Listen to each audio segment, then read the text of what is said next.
Nobody's gonna come knocking at your door with opportunities. You gotta create them. Out of sight, out of mind. We talked about this before. Out of sight, out of mind. No one will ever have you in mind for anything unless you have yourself in mind for it. Get on people's radars. That's it. Gotta interact, socialize, get around the right people. Out of sight, out of mind, people. I can't tell y'all enough. What is the plan? Any man with no plan shall perish. What is the idea? What is the vision? What is it? What's happening? What's going on in your mind that the world needs to experience? Listen to what I'm saying, people. You are the future. I do not want you to start thinking as small as your bank account. Be obedient to the visions, the ideas. Move on them. Out of sight, out of mind. It's grind season. It's hustle season. I need to awaken the beast inside of you. If you make it to the end of this video, again, I want you to write, the world is an empty canvas waiting on new thoughts to think. And it's on us to create those thoughts. It is your responsibility to be obedient to God's visions. How dare you have God to send you a vision and a thought and an idea, or show up and reveal these things and ideas to you in your dream. It can be you writing a book. It can be you with all of your arts and crafts and designs. It can be you with sports. What are your visions and ideas that God has sent you? What is it? What's taking you so long to move on it? Put your money together. Budget your money. Make the move. Make the move. Just do it. And guess what? If you hit a wall, get your ass back up and keep going. I've made it this far from hearing way more no's than I've heard yeses. But I'm not afraid of the word no. Write the vision and make it plain so that he who reads it will run to it. And even though it tarry, that means take a long time, wait for it, for surely it will come at an appointed time. Listen to me. That's real. If you don't think it's real, I dare you to try it. Write everything you want on a piece of paper. Everything.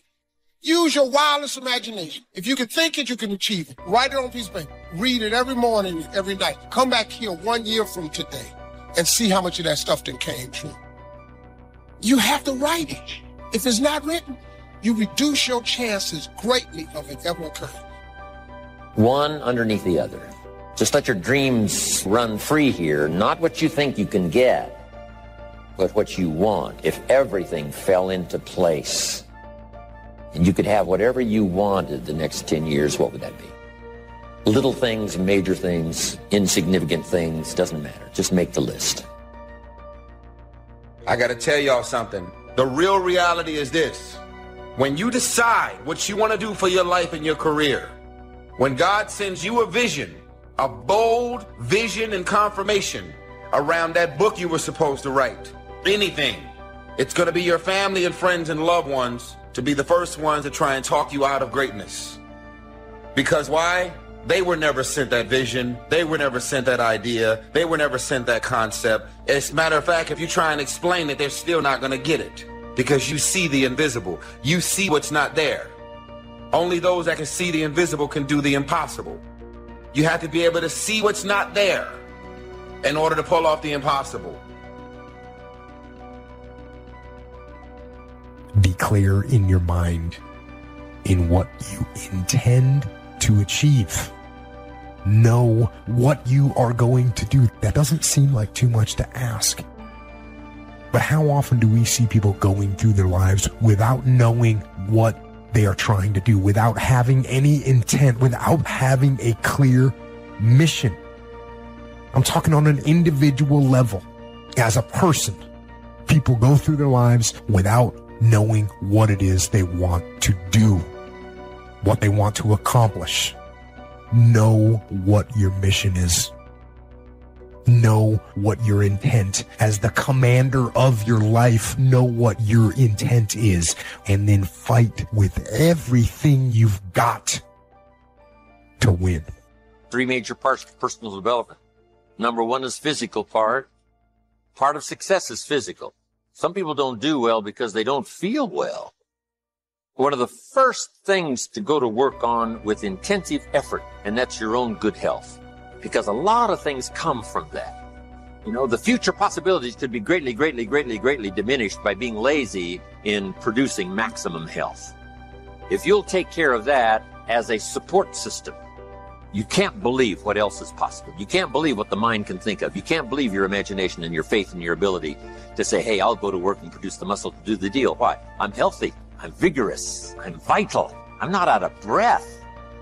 But sometimes, you know, when all these ideas and stuff comes and, you know, you're a little bit too weak to even attempt, you say, oh, I'm not sure I can do that. The doubts sometimes are more physical than they are mental. You haven't got the vitality to believe it's possible. But if you've got the vitality and the strength and you've got the health to do it, I'm telling you, ideas seem to love to be invested in healthy people that have got the ability and the ambition to pull it off. They got the health to do it. They got the strength to do it. So why not start with the health and see if your own vitality would inspire you to more imagination? Because now when you imagine, you can pull it off. But if you can't pull it off, you know, why imagine? The imagination says, why to go to work and spin all of these goals and stuff when the body isn't ready to produce? So start with physical. It's very important. Now here's some good ideas. There's scripture that says this, treat your body like a temple. Excellent phrase. A temple meaning something you take extremely good care of. Treat your body like a temple, not a woodshed. Here's why. The body and the mind work together. The body and the physical and the health is a support system for the mental that can dream, that can think, that can ponder, that can wonder, that can design, that can believe, that can have the spirit and all that's possible in terms of emotional content. But now, since the mind and the body work together, you got to take care of the body as a support system. One wise man said sometimes the spirit is willing, but the body is weak. See, that's a sad combination, a willing spirit and a weak body. Sad. You wake up in the morning, right? The mind says, let's go get him. The body says, I can't even get out of bed. So have a talk with yourself and say, this is the last time I'm going to be out of breath. This is the last time I will lack the vitality to pull off my dreams. Because sure, the dream factory will shut down if you haven't got the vitality and the energy and the health to pull it off. So start taking care. Now here's the key to be conscious of self, but not self-conscious. You just got to take care of it. You don't have to be a fanatic. It doesn't take 8 hours a day pushing weights to have relative good health. Just do the simple stuff, the exercise and the nutrition and the health and this. Just do the stuff. You know, for normal pulling off with vitality, the dreams that you want, just a simple little plan will do. Now also part of the physical is the outside as well as the inside. Interesting phrase written.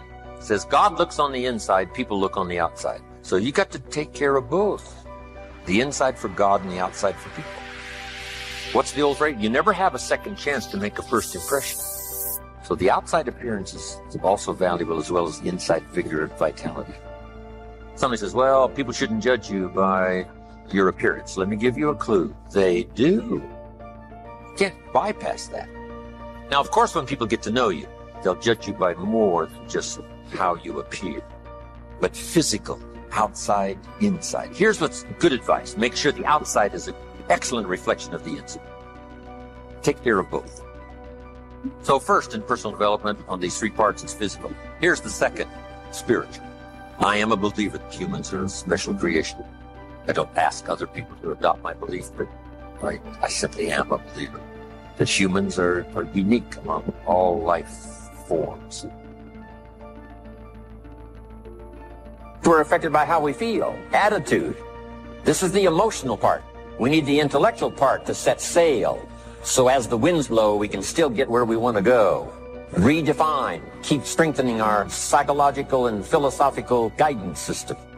But now we're also affected by the emotions. That's the power.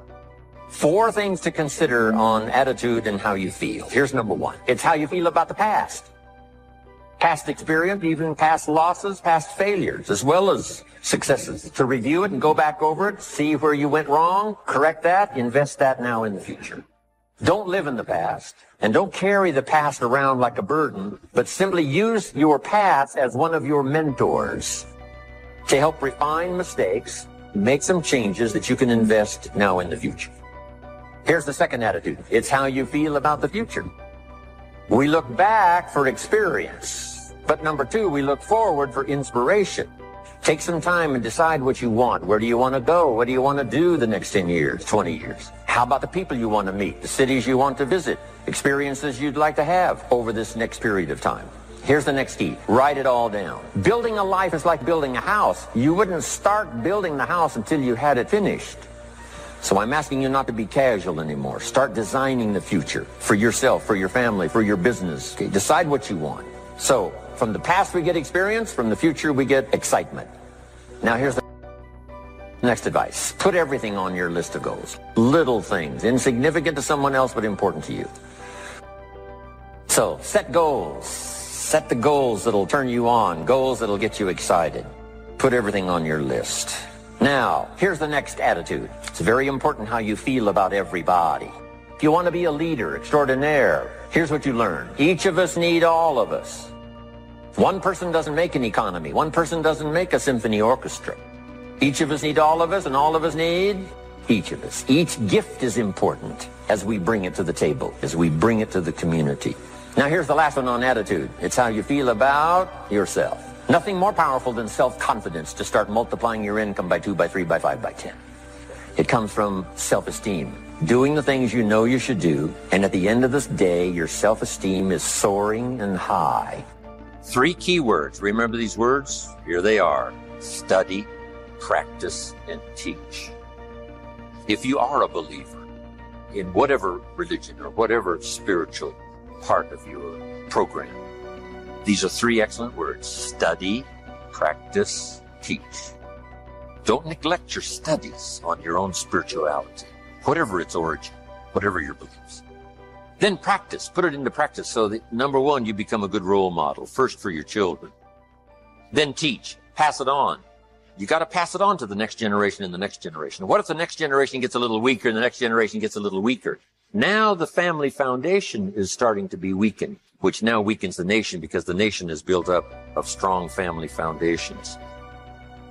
Now here's the third part. First is physical, second is spiritual, third is mental. Some key phrases on the mental part.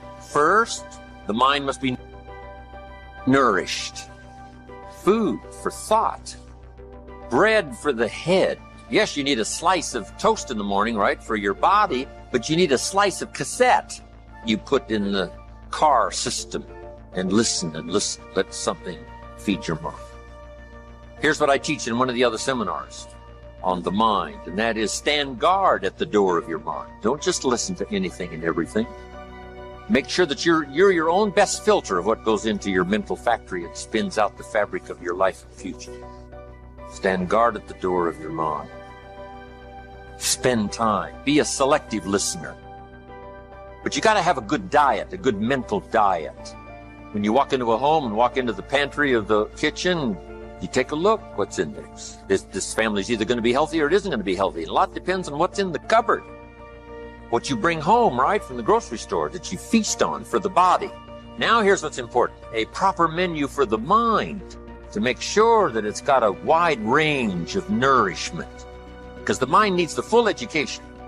The education of the dangers of life as well as the possibilities of life.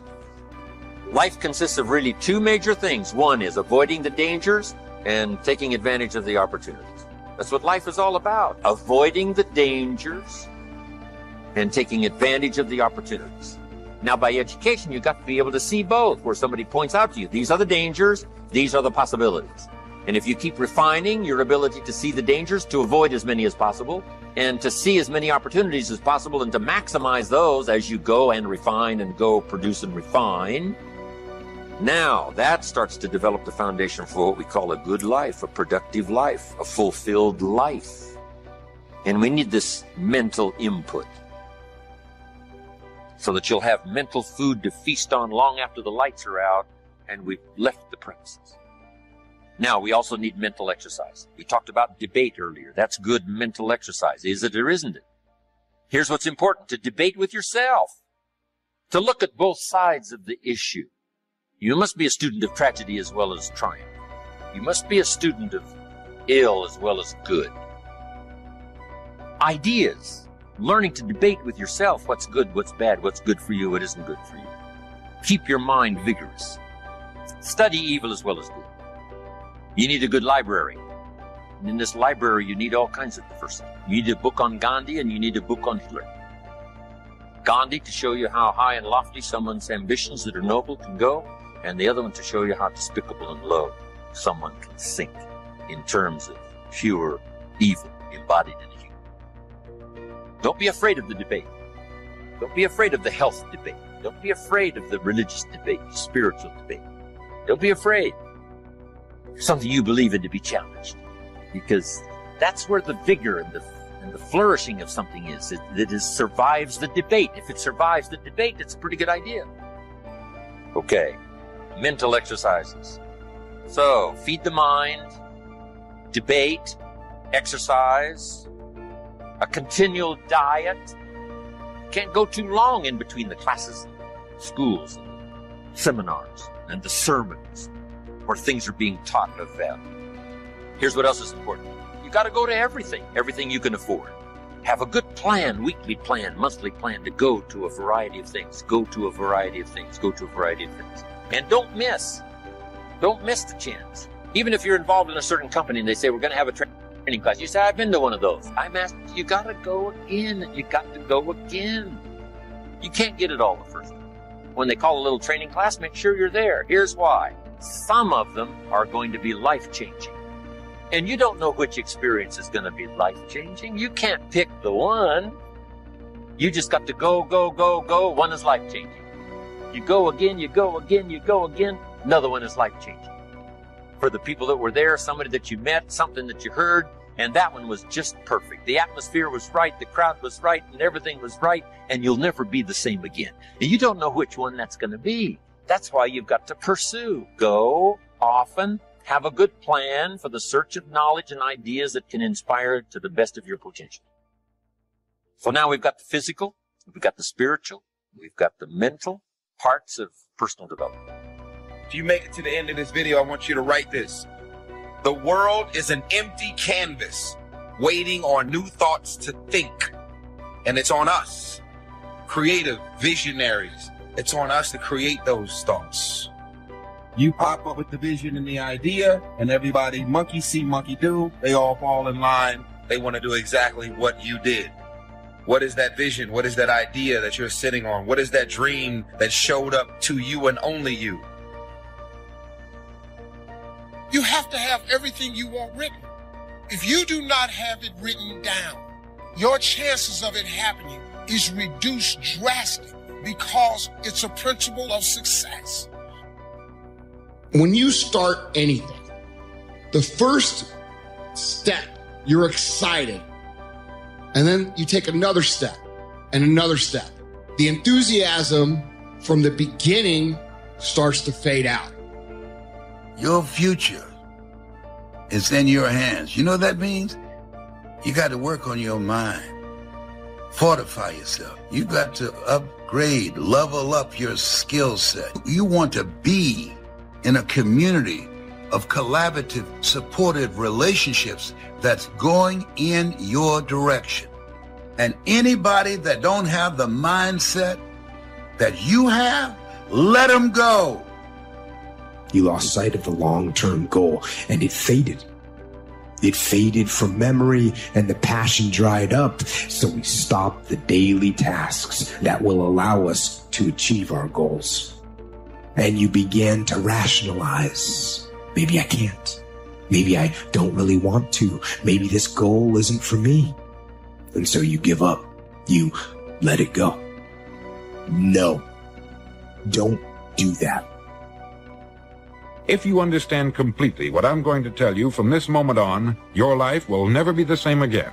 The things you want just seem to fall in line. And from now on, you won't have the problems, the worries, the gnawing lump of anxiety that perhaps you've experienced before. They'll be things of the past. Here's the key to success. We become what we think about. When you go to sleep at night, how are you going to feel about your day? All depends on who you decide to include in your day. You got 24 hours in a day. Stop running around acting as if you don't have a choice. You do have a choice. Don't let neglect destroy your days, destroy your life, and destroy your future. Go back and do what you can. And if you'll do what you can, then life will give you some extraordinary things to do. You got to take care of the small disciplines before life will give you a chance to handle the more complicated disciplines. You've got to control the beginning and the end of your day with your thinking. And so one of the first things you need to do when you wake up is to take a 5-minute window and you visually see your goals and dreams. Picture them as videos in your mind. Picture them as you possessing them and see them written down on a sheet of paper. This will begin to control your mind for the day. I want that long-term goal to be so embedded in my mind that I never lose sight of it. Ever. Then the little tasks and projects and short-term goals that you tackle need to lead towards strategic victory, winning the long war. Start working a plan to get there and minimizing everything else. Getting very clear on the mission. Very clear on the mission. And working the plan. Everything else, guess what it gets? A no. When you do things, do them intentional. Do the things that are going to move you forward. Every day, do something that moves you toward that goal, that keeps that goal alive and in sight and in focus. However small or insignificant that step might seem, take it, do it, make it happen, because that goal isn't going to achieve itself. Waking up early, working out every day, if you start with those two kind of cornerstones, and then the other thing is, figure out what you're going to do during the day. Don't go to bed without a plan of how you're going to handle the next day. To go forward. To learn vital information about creating a future and be defined by a vision of the future instead of the memories of the past. Why? We conform. And the trouble is that we're acting like the wrong percentage group, the 95% who don't succeed. These people believe that their lives are shaped by circumstances, by things that happen to them, by exterior forces. They're outer-directed people. A habit is something you do without giving it any conscious thought. And you know that most people live by habit. They don't think. The late and great Dr. McFarland from down in Kentucky said 2% of the people think, 3% of the people think they think, and he said 95% of the people would rather die than think. The wonderful thing is this: if you do what other successful people do, you eventually get the same result that they do. Most people are broke up into their 40s and 50s. So if you're broke today, you're just one of the gang. The only question is, do you stay there? And the answer is no. If you are not defined by some vision that is bigger than you, and you are not passionate about that vision, then you're left with the old hardware of the past in your brain, and you will be predictable in your life. Now, when I started off in this many years ago, I came from very poor beginnings. I dropped out of high school. I could only get laboring jobs. I was told, by the way, if you don't get a good education, you won't do well in life. And I believed that for a long time until I found there's hundreds of thousands, millions of people who dropped out of high school who went on to become millionaires and billionaires as well.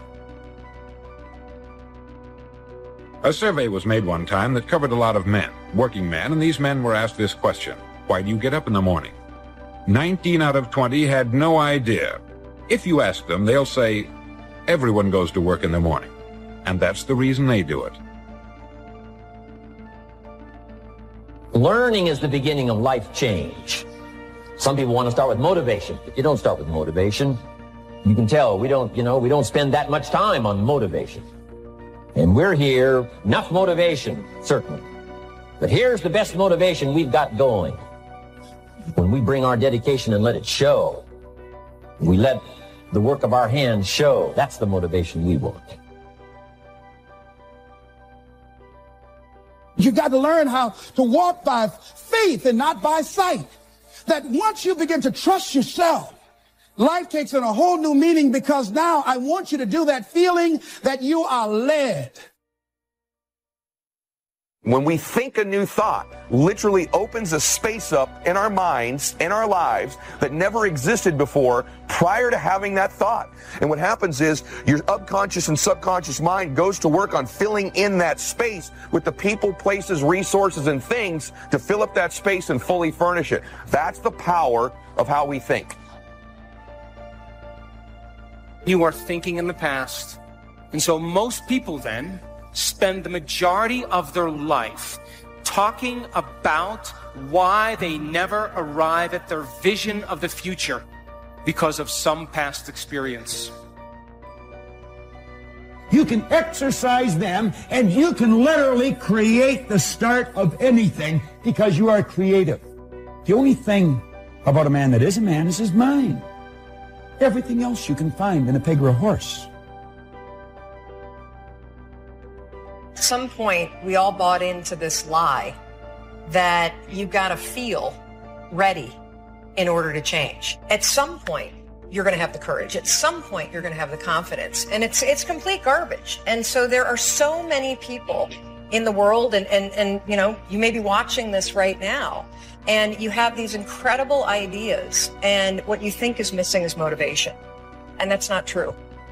We say that success is not an accident. Failure is not an accident. So if you just follow the tracks of other successful people, no matter where you're starting from, you eventually get to the same place that they get. The two most important things we need to have to be happy and healthy is a sense of control, things are happening for a reason, and a sense of coherence, a feeling that things fit together.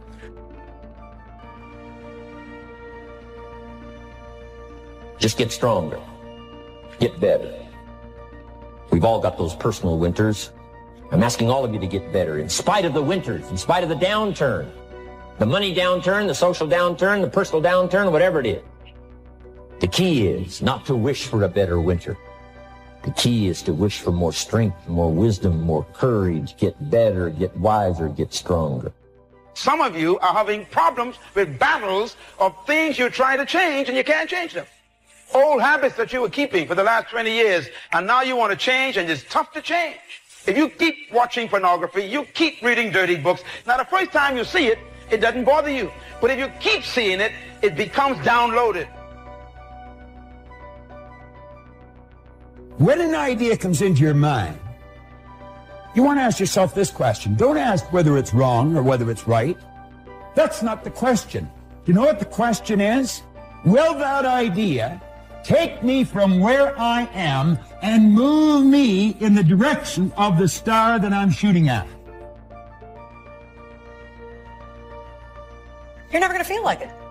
Motivation's garbage. You only feel motivated to do the things that are easy. Why is it so hard to do the little things that would improve my life? And what I've come to realize, the way that our minds are designed, is our minds are designed to stop you at all costs from doing anything that might hurt you. But now let's make these notes now on setting goals. The promise of the future is an awesome force. We look back for experience, but we have to look forward now for inspiration. And what gives us inspiration to get up in the morning and do our job, learn skills, develop all that we can possibly be, is the promise of the future. And it can be so powerful that it can overwhelm any adversary you might have, any difficulties you might have. Here's a key phrase: reasons make the difference in how your life works out. Reasons make the difference in your appetite and zest for taking on the challenge, doing the job, becoming successful. Mr. Schoaf said, if you have enough reasons, you can do the most incredible things. You can get through the most difficult day. You can overcome the most unbelievable challenges if you have enough reasons. And so he said to me, if you haven't got a list of your goals, Mr. Rohn, it's probably because you don't have enough reasons. He said, I'm sure since I've met you, you have enough intelligence. And he said, you have enough good health. And he said, you have, all of those things working for you. But here's what you must work on now, is to have enough reasons. Looking into the future, developing reasons. Now here's a note to make. It's important to make sure that the greatest pull on your life is the pull of the future. Some people let the past pull them back. The past can be like gravity if you let it to pull you back. Some people live in the past. They live in the darkness of the past. They live in the mistakes of the past. They live in the discouragement of the past. They didn't make it, and that affects them for the rest of their life, living in the past. So we don't want the past to pull us back, to live in the past. So make this note. Dreams and goals can become magnets. Dreams and goals can become magnets. And the stronger the goal, the higher the purpose, the more powerful the objective, the stronger this magnet is that pulls you that direction. Now, not only does your goals and your objectives pull you that direction, here's what they also do. They pull you through. They pull you through all kinds of down days. They pull you through a difficult time. It'll pull you through some winter of your life. Some people get lost in the confusion of the day simply because their goal is not bright enough to pull them through. Next, it's goals that drive us to take advantage of the spring. Why would the farmer put the plow in the ground in the spring if he couldn't see the vision of the harvest when the summer is finished? Is it possible to see the finished harvest? And the answer is yes. We do that simply by faith. Key phrase, faith is the ability to see things that don't yet exist. So here's what we want to do in our goal-setting session, is to start looking into the future of what you would like to accomplish, where you would like to go, the person you would like to be, and see if you can't get a better picture of the finished objective. See yourself there. See yourself in possession of. For your dreams to greatly influence you, for the future to pull you, your future must be well planned. There are two ways to face the future. One is with apprehension, the other with anticipation. Guess how many people face the future with apprehension? Why? They don't have it well designed. And without really thinking about it, they have probably bought someone else's view of how to live.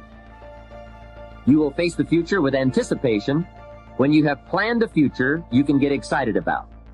When you have designed your future results in advance.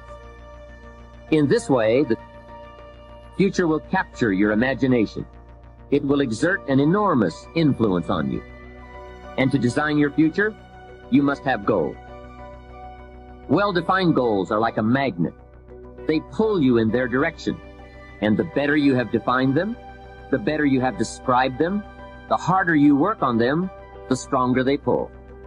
And they pull you through all kinds of difficulties too.